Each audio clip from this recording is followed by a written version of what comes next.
In one notable interview, Milton Friedman expressed his fascination with the power of a free market and enterprise. He told the story of one pencil, saying literally thousands of people cooperated to make this pencil. People who don't speak the same language, practice different religions, who might hate one another if they ever met. When you come to the store to buy this pencil, you're in fact trading few minutes of your own time for a few seconds of the time of all of those thousands of people. And as this remarkable person has traded more than 70 years for decades of knowledge of tens and thousands of people he has taught, we are going to commemorate the values like professionalism, bravery, truthfulness that this great mind of 20th century embedded during his remarkable life, and incorporate them in our philosophies so we can understand the world better and be more effective and successful in our personal lives. As the background, Friedman has developed his own economic theory that opposed the mainstream view of Keynesian theory that focused on the importance of government spending, and has worked his whole life studying consumer behavior. He has studied and taught in Stanford, Columbia, and Chicago universities, and in 1976 he has received Nobel Prize in Economics for his research on consumption analysis, monetary history, and theory, and the complexity of stabilization policy. There are several key values he has incorporated in his life that led him achieve such an outstanding heights. First value is professionalism. One of the key features of Mr. Friedman is his work ethics. He took the most serious approach to teaching new generations. He has been teaching in more than 5 top American universities committed to educate young generations about the economics of the world.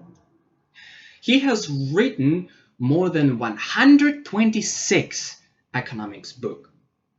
And from my personal experience of reading this book, I have noticed that they have very simple language, which proves how he was committed to teaching rather than just thinking. Another value I want to talk about is bravery. Friedman has expressed a gigantic effort to expose himself to opposite opinion.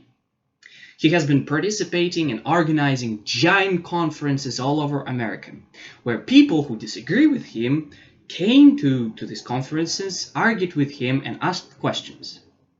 For example, he on Fairmont Conference in the 1980s, he has been arguing with such economic mind as Walter Williams. His core features during conferences were confidence and calamity, and excessive amount of respect to the opposite side without getting emotional or angry.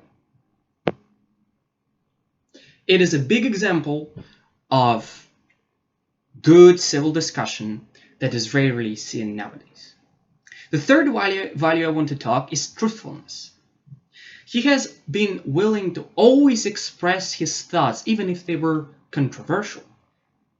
For example, in 1986 National Student Symposium, he openly opposed the mainstream Keynesian economic theory, specifically the focus of government spending on equality before liberty. As he said, a society that aims for equality before liberty will end up with neither equality nor liberty.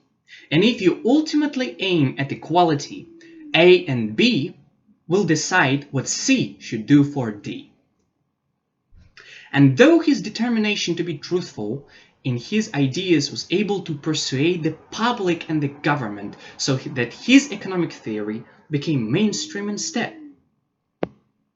So the big part of his persuasiveness was his exact truthfulness.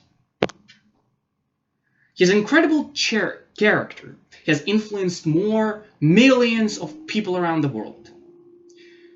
Hundreds of thousands of economists incorporated his professionalism and determination to teach younger generations about the world. A lot of scholars incorporated bravery to be able to check the strength of their ideologies and change it if it's needed. And each and every person that knows who Milton Friedman is has made truthfulness the main quality of their lives.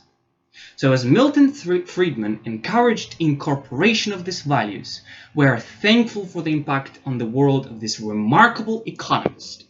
And on the verge of his 110th anniversary, encourage other people to familiarize themselves with his works and maybe change their own lives.